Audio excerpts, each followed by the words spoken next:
सबभन्दा चाहिँ मेरो सुरुको सोच चाहिँ त्यहाँको टक्कै आमाले सम्झे कि म भर्ती भएको खबर सुन्नसाथ चाहिँ मेरो आमा चाहिँ कति खुसी हुनु होला भन्ने कुरो चाहिँ त्यतिखेर मेरो आफैले चाहिँ म भर्ती भए अब यो गर्छु त्यो गर्छु यस्तो हुन्छु भन्ने मेरो केही पनि सोचेन छैन वानली फोकस मेरो आमानिर गयो अब म कतिको स्ट्रगल गरेँ त यो पोस्ट एन्ड पोजिसनसम्म आउनको लागि भनेर मैले सबै त्यो स्ट्रगलको कुराहरूलाई सायद यहाँ भनेर पनि साध्य छैन होला हेर्दै थाहै नपाउने आँसु झर्छ क्या अनि मेरो फ्यामिलीले चाहिँ देखेर त थाहा छ मेरो फ्यामिली चाहिँ एकदमै कमलो मनको छ मेरो हस्बेन्ड भन्ने चाहिँ मेरो फ्यामिलीलाई थाहा छ अनि कहिले यसो हेर्दाखेरि मेरो आँसु झर्नलाई भने अघि नै हाँस्छ कि हाँस्छ फ्यामिली पनि यो बुढो त के हो यति साह्रो भन्छ फ्यामिलीले पनि त्यो भन्छ त्यतिखेर एउटा चलेको के अरे एउटा हात्ती छाप आदि इत्यादि अलिकति हजुर त्यो चप्पल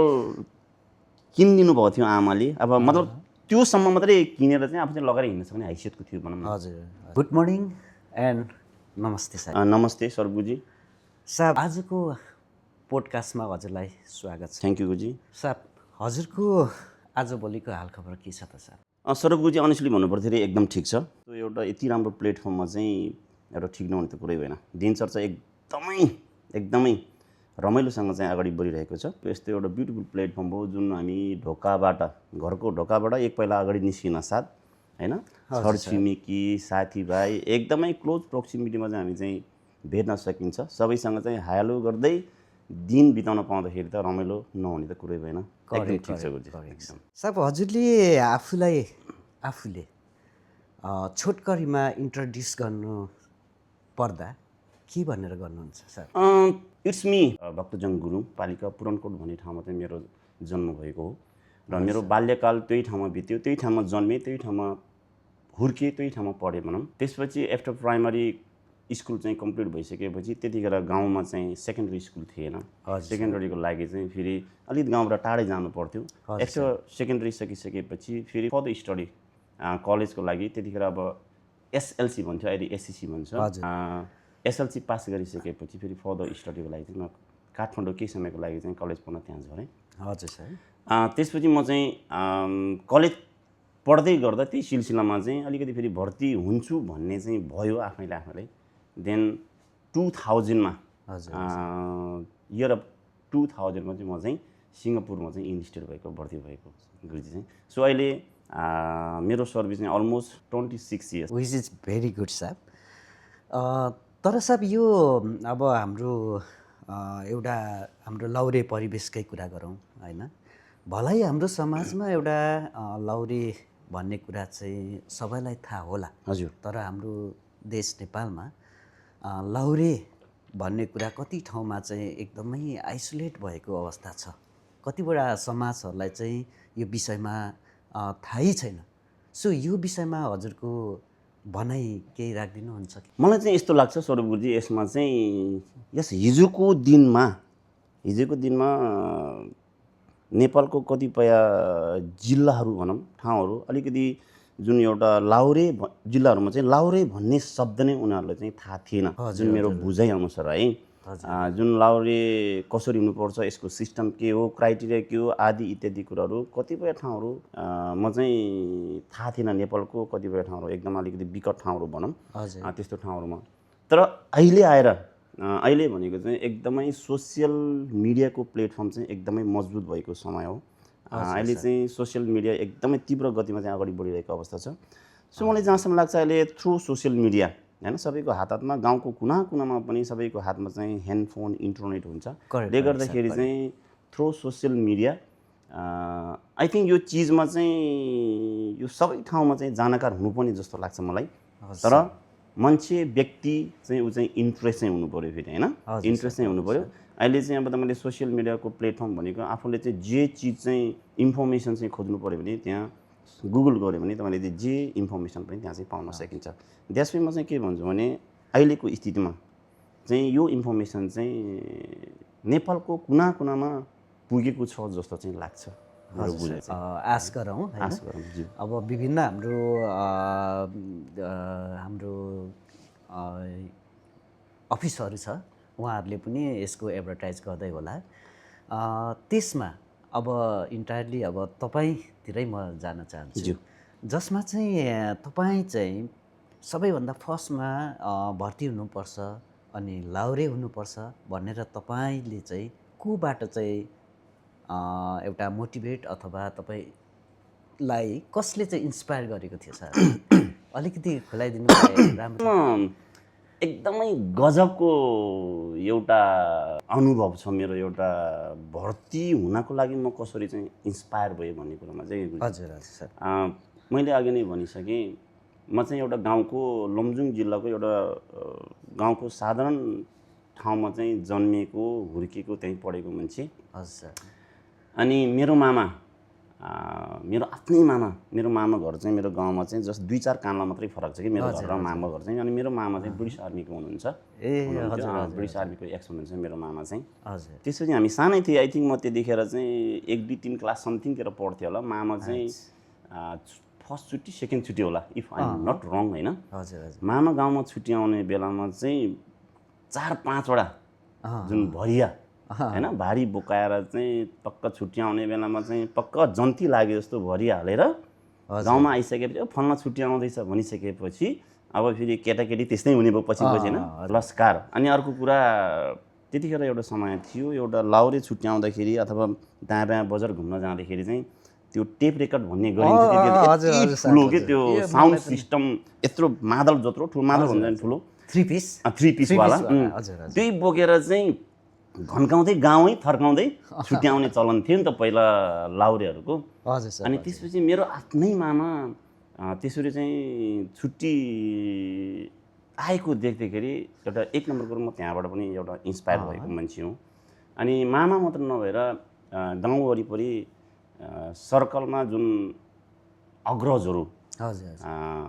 जस्तै तपाईँको ब्रिटिस आर्मी त्यतिखेर चाहिँ अब अहिलेको अवस्थामा आएर पो हामी चाहिँ सिङ्गापुरे लाउरे युके लाउरे भनिन्छ होइन त्यतिखेर चाहिँ अझै मलाई लाउरे भन्ने चाहिँ शब्द प्रयोग गर्थे कि अब हजुरले कतिको याद छ त्यो त्यस मलाई चाहिँ एकदम ताजा याद छ त्यतिखेर चाहिँ मलाई लाउरे इभन स्टिल भर्ती हुने ताकासम्म पनि हाम्रो गाउँमा चाहिँ मलाई लाउरे भन्ने शब्द नै प्रयोग गर्थ्यो no सिङ्गापुरे Laure no UK Laure भनेर चाहिँ गाउँघरमा चाहिँ त्यति साह्रो युज गरिँदैन थियो अनि त्यसपछि आफ्नो गाउँ वरिपरिको जुन अग्रजहरू जुन मलाई लाउरेहरू भनौँ त्यतिखेरको उहाँहरूको जुन गाउँमा प्रेजेन्स के एउटा त्यो लाउरेको जुन प्रेजेन्स देख्छन् होइन मलाई लाउरे भनेपछि शब्द नै काफी के त्यतिखेरको उनीहरूको त्यो शान देख्दाखेरि त ओहो मलाई लाउरे त हुनै पर्दो रहेछ होइन म पनि अब पछि हुन्छु भन्ने त थाहा हुने कुरो मलाई लाउरे हुन पाएँ भने चाहिँ ओहो जिन्दगीको हाई हुँदो रहेछ भन्ने खालको एउटा त्यो खालको एउटा सोच त्यहाँबाट पनि थियो मेरो एउटा अनि अर्को फेरि एउटा के छ भन्दाखेरि हाम्रो गाउँ ठाउँमा अहिले त अलिकति त्यस्तो छैन कि जस्तो लाग्छ छोरी मान्छे जन्मियो घरमा अब छोरी हुर्किँदै गइसकेपछि बाउआमाले आशीर्वाद दिँदाखेरि पनि के गर्थ्यो भने ल छोरी भाग्यमानी होस् मलाई लाउरे चाहिँ सँग चाहिँ बिहे होस् भनेर एउटा आशीर्वाद दिने चलन पनि थियो के गाउँघरमा आदि इत्यादि कुराहरू हेर्दाखेरि चाहिँ मलाई लाउरे हुन पाएँ भने त जिन्दगी त अब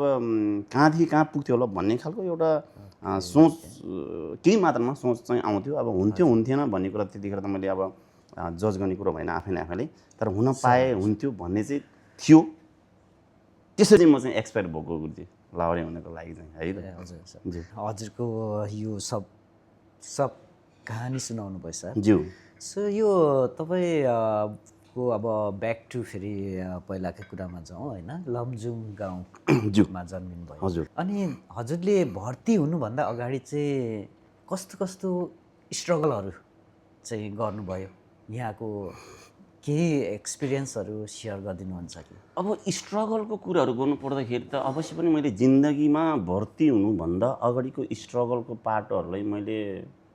भन्नु पर्यो भने अवश्य पनि 2-4 घन्टामा पनि भ्याउँदैन गरी होइन त्यो सबै कुराहरू र त्यो सबै गरेको स्ट्रगल सायद अहिले रिकल पनि हुन्न होला मेरो माइन्डमा रिकल भएकोले मात्र मैले भन्दाखेरि पनि 2-4 घन्टा चाहिँ लाग्छ अवश्य पनि वाइ भन्दाखेरि मैले अघि नै भनिसकेँ म एउटा गाउँको साधारण ब्याकग्राउन्डमा जन्मिएको हुर्किएको मान्छे स्ट्रगल त डेफिनेटली हुन्छ भइ नै हाल्छ होइन र तपाईँले एउटा पर्टिकुलरली एउटा टक्क एउटा स्ट्रगलको कुरा मात्रै गर्छु म, सबै कुराहरू यहाँ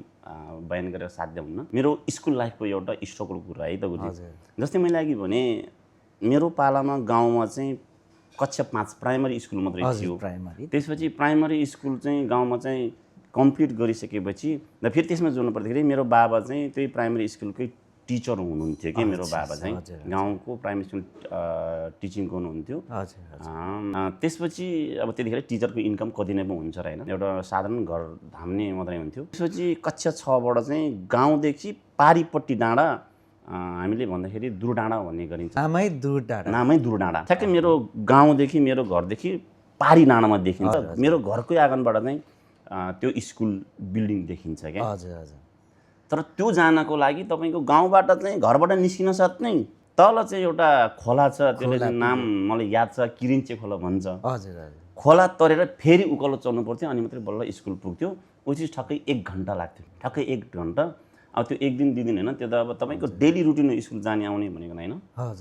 अनि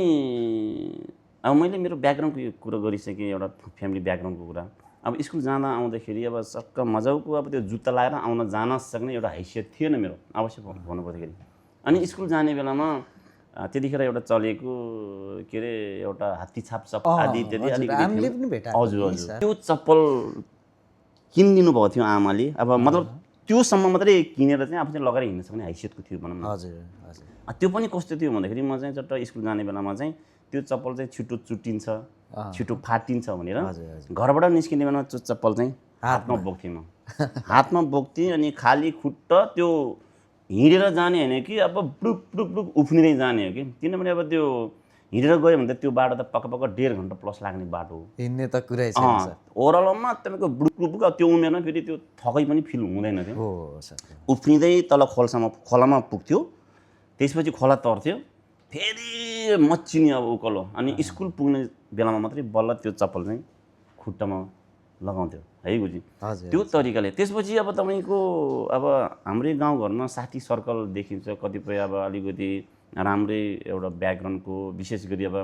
हाम्रो समाजमा अब लाउरे भनेपछि अब राम्रै मानिने समाज स्टिल आजसम्म पनि त्यही छ भन्दा पनि फरक नपर्ला। अनि त्यतिखेर अलिकति लाउरेको राम्रो ब्याकग्राउन्ड भएको अब साथीभाइहरू दायाँ बायाँ देखिन्थे। उहाँहरू चाहिँ चट्ट स्कुलको बिदाको समय पनि चट्ट के अरे नजिकको त्यो पसलतिर, मतलब खाजा खाने दोकानतिर गएर खाजा खाने, भरे अब स्कुल बिदा भइसकेपछि खाजा खाने बल्ल घर फर्किने, त्यो गर्नुहुन्थ्यो। तर अनेस्टली भन्नुपर्दाखेरि मेरो आफ्नो कहानी भन्नुपर्दाखेरि मैले त्यसरी खाजा खाने भनेको अब मैले चाहिँ 6 कक्षादेखि एसएलसी पास नगरेसम्म चाहिँ मैले त्यही दुरडाँडा भन्ने जुन स्कुलको नाम चाहिँ सर्वोदय हाई स्कुल भन्छ, त्यो ठाउँमा पढेको 5 वर्ष। 5 वर्ष मैले 2-3 चोटि भन्दा बढी खाजा खाइएन होला होइन, अनेस्टली भन्नुपर्दाखेरि चाहिँ। बिहान उठ्ने बित्तिकै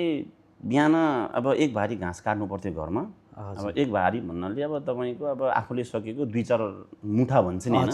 घाँस काट्ने। त्यसपछि हतार हतार चाहिँ घरमा चाहिँ अब ढेँडो, मकैको भात के पाक्छ जे छ त्यो खाने। अनि त्यो अघि मैले भने जस्तो चप्पल हातमा लिने, दौड्ने, स्कुल जाने, स्कुल पुग्ने चप्पल लाउने अनि दिनभरि स्कुल पढ्यो, खाजा खाने कुरै भएन। त्यो त कुरै भएन, भर्खरै भनिसकेँ मैले। घरमा आउने हो कुद्दै त्यही बाटो, घरमा आएपछि चाहिँ घरमा चाहिँ मकै भुटेर राख्ने, नर्मली मकै हुन्थ्यो खाजा, भुटेको मकै। आउने बित्तिकै अब त्यो भोक लागेको हुन्छ, त्यसपछि खाजा मकै, फेरि मकै खाएर चाहिँ अब फेरि घरमा चाहिँ फेरि घाँस काट्ने हो कि अथवा गाईबस्तु चाहिँ लो बाख्रा उता गछ खोज्न जाता, अब गोरु छोडेर उता जाँदा आदि इत्यादि हाम्रो गाउँको त्यो थियो। त्यो तरिकाले चाहिँ मैले चाहिँ एउटा स्ट्रगल गरेर चाहिँ मैले चाहिँ स्कुल लाइफ चाहिँ बिताएको होइन, स्कुल लाइफ चाहिँ बिताएको। र त्यसै चाहिँ एउटा मेरो लागि एउटा राम्रो त्यो लाइफले मलाई चाहिँ एउटा राम्रो लेसन पनि दिलायो जस्तो लाग्छ। किनभने एउटा यत्रो दुःख गरेर पढिसकेपछि जिन्दगीमा केही न केही अगाडि बढ्नको लागि केही न केही गर्नुपर्छ। सधैँ यो तरिकाले जिन्दगी चाहिँ अब मैले त दुःख पाए फेरि पछि गएर पनि मेरो अब एक दिन शाखा सन्तानले पनि यस्तै खालको दुःख गर्नु पऱ्यो भने आई थिङ्क साह्रै जिन्दगीको चाहिँ भ्यालु हुँदैन कि भन्ने खालको पनि एउटा केही हदसम्म सेन्सिङ चाहिँ आउँथ्यो। साह्रै अहिलेको जस्तो अब म्याच्योर थिएन, त्यो साह्रै सोच्ने कुरा आउँदैन, तर पनि केही न केही चाहिँ त्यो सेन्सिङ चाहिँ आउँथ्यो। त्यो हिसाबले पनि म चाहिँ एउटा दुःख गर्नुपर्छ जिन्दगीमा, दुःख गऱ्यो भने अवश्य सफल मिल्छ भन्ने चाहिँ त्यहाँबाट पनि मैले चाहिँ एउटा लेसन लर्न गरेको हुँ। हजुर एउटा पर्टिकुलरली भन्नुपर्दा मेरो एउटा स्ट्रगलको पार्ट चाहिँ त्यो छ है गुरुजी स्कुल लाइफमा चाहिँ थुप्रै छ भन्नु पर्दाखेरि मैले किन भनिसकेँ 2-4 घन्टै लाग्छ हजुर मेरो स्ट्रगल पार्ट भन्नु पर्दा हुन्छ साहब थ्याङ्क यू भेरी मच साहब यो स्ट्रगलको पार्ट भन्ने कुरा चाहिँ एक ठाउँमा भयो साहब होइन त्यस पछाडि हजुरले अब भर्ती भिड्नुको लागि धेरै स्ट्रगलहरू गर्नुभयो होला त्यो आफ्नै ठाउँमा छ होइन सानोतिनो एफोर्टले त भर्ती नै होइँदैन होइन यो कुरा पनि अब सत्य नै छ तर जब तपाईँ चाहिँ पोखरामा चाहिँ भर्ती भिड्नु आउनु भएर सेलेक्ट हुनुभयो तपाईँ सेलेक्ट भएको त्यो क्षणमा चाहिँ तपाईँको फिलिङ्स चाहिँ कस्तो भयो सर एउटा तपाईँको सक्सेसको त्यो दिन थियो नि त मजाको क्वेसन गर्नुभयो गुरुजी तपाईँले होइन हजुर सर त्यो क्षण मेरो एउटा जिन्दगीको चाहिँ अन्त अविस्मरणीय क्षण हो त्यो क्षण चाहिँ है अनेस्टली भन्नुपर्दाखेरि अब एक नम्बर कुरा भर्ती हुन्छु कि हुँदैन भन्ने कुरो त अब नहुँदासम्म थाहा भइन्न अवश्य पनि होइन र एउटा भर्ती नापियो हजुर र एउटा भाग्यवश भर्ती पनि भयो भाग्य राम्रै रहेछ भनौँ भर्ती भयो र त्यतिखेर कस्तो थियो भने फेरि अहिले चाहिँ तपाईँको सुरुबाट नै भर्ती हुँदाखेरि तपाईँको सुरुको रजिस्ट्रेसन फेजबाट नै सिङ्गापुर जाने कि युके जाने सुरुबाट अब बाटो छुट्टिहाल्ने होइन त्यतिखेर त अब तपाईँको भर्ती भइसक्दासम्म पनि सिङ्गापुर पऱ्यो कि युके पऱ्यो थाहा हुन थियो होइन हाम्रो पालासम्म त्यो थियो आई थिङ्क यो चेन्ज भएको 2008बाट जस्तो लाग्यो रिजनलमा भयो 9बाट चाहिँ टोटल अलिकति मलाई ठक्कै त्यो इयर चाहिँ त्यति साह्रै स्योर भएन जस्तै 8-9बाट रहेछ होइन 8बाट स्टार्टिङ भयो ए ज्यू त्यसपछि चाहिँ त्यतिखेर त भर्ती भइसक्दासम्म पनि म चाहिँ युके पऱ्यो या सिङ्गापुर पऱ्यो थाहा हुँदैन थियो तर मेरो चाहिँ कस्तो थियो भन्दाखेरि एज लङ्गेज म चाहिँ भर्ती हुन पाएँ हुन्छ बस सिङ्गापुर परे पनि युके परे पनि मेरो लागि केही फरक पर्थेन भन्ने चाहिँ मेरो मेन्टलिटी चाहिँ त्यतिखेर त्यसरी सेट थियो र भर्ती भयो र भर्ती भएर जब त्यतिखेर अब तपाईँको अब रिजल्ट सुनाउने बेलामा चाहिँ सबैले आफ्नो आफ्नो पोखरामा चाहिँ क्याम्पमा चाहिँ झोला बोकेर अब सबै चौतारी परेड भनेर चाहिँ तल ग्राउन्डमा चाहिँ बोलाउँथ्यो कि बाई प्लटुन चौतारी परेड जस्तो छट्टा त्यो ग्राउन्डमा चाहिँ सल्लाहकै लो अब फल्ना के अरे प्लटुनै भन्थ्यो होला कम्पनी थियो कम्पनी या फल्ना यो लाइनमा अर्को यो लाइनमा त्यो लाइनमा बस भनेर चाहिँ ठ्याक्क त्यो ग्राउन्डमा चाहिँ त्यसरी राख्थे टक्क अब त्यो चेस्ट नम्बर बोलाउँथ्यो नि ल चेस्ट नम्बर यति यति यति भन्दै ठ्याक्क बोलाउँदाखेरि ठ्याक्क आफ्नो नम्बर आउँदाखेरि अब एक किसिमले त्यतिखेर कस्तो एउटा सक जस्तो पनि हुँदो रहेछ कि सपना हो कि विपना हो कि जस्तो जस्तो पनि हुँदो रहेछ त्यसपछि चट्ट आफ्नो म भर्ती भएँ भन्ने त्यो ठ्याक्क थाहा पाउन साथ आफ्नो रिजल्ट थाहा पाउन साथ चाहिँ त्यतिखेर मेरो सोच कहीँ पनि गएन किन भन्दाखेरि कस्तो हुँदो रहेछ भन्दाखेरि मैले अघि नै भने त म एउटा साधारण ब्याकग्राउन्डमा जन्मेको हुर्केको मान्छे त्यही अनुसारले स्ट्रगल गरेर चाहिँ अगाडि बढेको मान्छे अनि मेरो सोच चाहिँ भर्ती हुनसाथ चाहिँ टक्क मेरो आमानिर गयो क्या त्यतिखेर चाहिँ अब म भर्ती भएको मेरो यो खबर चाहिँ मेरो आमाले चाहिँ सुन्नुभयो भने मेरो आमा चाहिँ कति खुसी हुनु होला हजुर आमालाई यहाँदेखि सबभन्दा ज्यू सबभन्दा चाहिँ मेरो सुरुको सोच चाहिँ त्यहाँको टक्कै आमाले सम्झे कि म भर्ती भएको खबर सुन्न साथ चाहिँ मेरो आमा चाहिँ कति खुसी हुनु होला भन्ने कुरो चाहिँ त्यतिखेर मेरो आफैले चाहिँ म भर्ती भएँ अब यो गर्छु त्यो गर्छु यस्तो हुन्छु भन्ने मेरो केही पनि सोचाएन वानली फोकस मेरो आमानिर गयो मेरो आमा कति खुसी हुनुहुन्छ होला म भर्ती भएको खबर सुनिसकेपछि त्यसपछि फलोड भए आफ्नो दाजुभाइ दिदीबहिनी इष्टमित्र छँदैछ उहाँहरू अब होइन तर मेरो सुरुको क्षण चाहिँ मेरो आमानिर गयो त्यो चाहिँ म फेरि जिन्दगीको लागि चाहिँ अहिले तपाईँले एकदम राइट क्वेसन गर्नुभयो मेरो लागि चाहिँ ठुलो अविस्मरणीय क्षण हो यो पोस्टसम्म आइपुग्नको लागि हजुरले यो हाम्रो प्लाटुन घरको सेरोफेरोमा भनौँ न हजुरले कति स्ट्रगल गर्नु परेको थियो त यो पोस्टसम्म आइपुग्नको लागि त्यो पनि केही सेयर गर्नु हजुर गुरुजी अब अनेस्टली भन्नुपर्दाखेरि त्यति साह्रै सजिलो छैन जस्तो लाग्छ है मलाई चाहिँ मेरो आफ्नो अहिलेसम्मको अनुभव के एउटा मान्छेले चाहिँ देख्दाखेरि चाहिँ एउटा सफल भएको एउटा सक्सेसफुल जुन भएको मान्छे त्यो बिन्दु त्यो पोइन्टलाई मात्र देख्छ मान्छेले तर पर्दा पछाडि बिहाइन्ड द सिनमा गरेको जुन दुःख जुन स्ट्रगल जुन कमिटमेन्ट जुन सेक्रिफाइस मान्छेले चाहिँ त्यो चिज चाहिँ देखेको हुँदैन र विचार गरेको पनि हुँदैन। एउटा सफल भएको एउटा पोइन्टलाई मात्र मान्छेले देख्छ र हेर्छन्। नो पेन नो गेन भनौँ न होइन सर? अवश्य नो पेन नो गेन गुरुजी, होइन, नो पेन नो गेन। अनि अब म कतिको स्ट्रगल गरेँ त यो पोस्ट एन्ड पोजिसनसम्म आउनको लागि भनेर मैले सबै त्यो स्ट्रगलको कुराहरूलाई सायद यहाँ भनेर पनि साध्य छैन होला। एउटा एक दुईवटा चट्ट टचअप गर्नु पर्दाखेरि स्ट्रगलको उदाहरण दिँदैछु है हजुरलाई। चाहिँ अब कण्ठ बनाउनको निम्ति भनौँ न, एउटा कोर्स प्रिपरेसन भनौँ, एउटा पढ्ने वातावरण हुँदैन तपाईँलाई थाहा छ होइन। सबै अब त्यहाँ अहिलेको जस्तो अलिकति फेरि अब पार्टेसन क्युबिकल भइदिएको भए मेबी अलिकति हुन्थ्यो होला। त्यतिखेर सबै ओपन थियो। अब त्यहाँ कोठामा बसेर त्यो पढ्ने प्रिपरेसन गर्ने कुरो पनि भएन, त्यहाँको अब त्यो माहौलै हुँदैन थियो होइन, हुँदैन थियो। त्यसपछि चाहिँ कहाँ गएर पढ्ने त? अब पढ्नको निम्ति त अलिकति एकान्त ठाउँ चाहियो, वातावरण चाहियो। मैले चाहिँ के गर्थेँ भने म चाहिँ त्यो ड्रइङ रुम छ नि हाम्रो निबोलाइनको त्यो वान साइडमा छ नि त ड्रइङ रुम होइन, लुगा सुकाउने रुम भनौँ न, लुगा सुकाउने कोठा, त्यो कुनामा जान्थेँ म। कुनामा जान्थेँ अनि एउटा कुर्सी राख्थेँ अनि राति पनि, दिउँसो त छँदैछ, राति पनि मैले निद्रा लाग्छ भनेर चाहिँ मैले के गर्थेँ, त्यो जानुभन्दा अगाडि त्यो थर्मस थियो, थर्मसमा चाहिँ 2-3वटा चाहिँ 3-in-1 कफी घोल्थ्यो निद्रा नलागोस् भनेर के घोल्थ्यो। अनि थर्मस लगेर चाहिँ कफी चाहिँ ठ्याक्क चाहिँ त्यो छेउमा राख्थेँ। बसेर पढ्यो भने निद्रा लाग्थ्यो फेरि। त्यहाँबाट चाहिँ पेपर समात्ने यसरी है, पेपर समात्ने त्यो पम्पलेट अथवा लेसन प्लान एउटा पढ्नुपर्ने चिज नोट्सहरू समात्ने, अनि उभिएरै त्यो ज्यान अलिकति मुभमेन्ट गर्दै त्यसरी चाहिँ म पढ्थेँ क्या त्यो कुनामा चाहिँ। त्यो अब म त्यो पढ्ने क्रममा अब कति घन्टा उभिन्थ्यो आइडन त्यो राति होइन। अनि अलिकति निद्रा लाग्ला जस्तो भयो भने फेरि कफी खाने हो पढ्ने हो, कफी खाने हो पढ्ने हो, त्यो गर्थ्यो। टुपी त बान्नु भएन नि साहब? त्यो चाहिँ अब ठ्याक्कै कुरा त मैले त्यो चाहिँ पहिला स्कुल पढ्दाखेरि त्यो गरिन्थ्यो भन्ने एउटा त्यो चाहिँ गरेन मैले अनेस्टली भन्नुपर्दाखेरि। तर मैले प्रिपरेसन त्यो हिसाबले गर्थेँ कि। हजुरको यस्तो राम्रो कन्डक्ट नभएको भए हजुर अहिले यो स्थानमा पनि पुग्नुहुन्थेन होला होइन। सायद हजुरको हरेक डिसिप्लिन, हरेक कन्डक्टले गर्दाखेरि, तपाईँको डेडिकेसनले गर्दाखेरि चाहिँ आज यो ठाउँमा पुग्न सफल हुनुभएको छ, यो हामीलाई सबैलाई थाहा छ। सो अर्को हाम्रो सेगमेन्ट छ वान वर्डमा एन्सर है सर, एक शब्दमा एन्सर दिनुपर्नेछ, जसमा चाहिँ क्वेसन नम्बर 1मा छ, यदि तपाईँ लाहुरे नहुनु भएको भए के हुनुहुन्थ्यो? अब यही हुन्थ्यो भनेर मैले यकिन गर्न त सकेन, सायद बाहिर फाल्टु नगरी गरिन्थ्यो कि गुरुजी, त्यही हुन्थ्यो होला। ओके, ठिकै छ त्यो पनि। हजुर, तपाईँ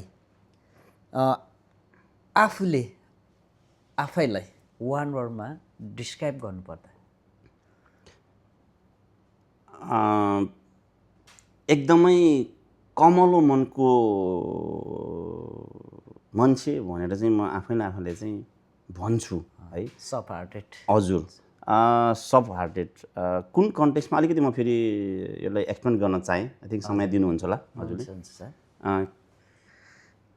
कसरी म चाहिँ आफूलाई अलिकति कमलो मनको मान्छे भन्छु भन्दाखेरि, अलिकति म चाहिँ कस्तो छु भन्दाखेरि कुनै पनि मान्छेको कुनै पनि एउटा ठाउँमा सिनमा एउटा भनौँ न अलिकति त्यो दुःखद घटना अथवा अलिकति दुःख पाएको मान्छेले अथवा केही न केही एउटा इमोसनल सिनहरू देख्यो भने चाहिँ म कहिल्यै पनि मैले आफूले चाहिँ त्यो आँसु कन्ट्रोल गर्न सकिँदैन। म लुकाउने प्रयास गर्छु आँसुलाई सकेसम्म, तर मेरो त्यो भित्री हृदयबाट चाहिँ त्यो चाहिँ अघि नै हार्ट टचिङ भएर आउँछ कि। सो कुनै पनि त्यो इमोसनल सिनहरू मैले देख्नै सकिँदैन। सो कसैले दुःख पाएको स्वयं सो कुराहरू सिम्पल म त्यो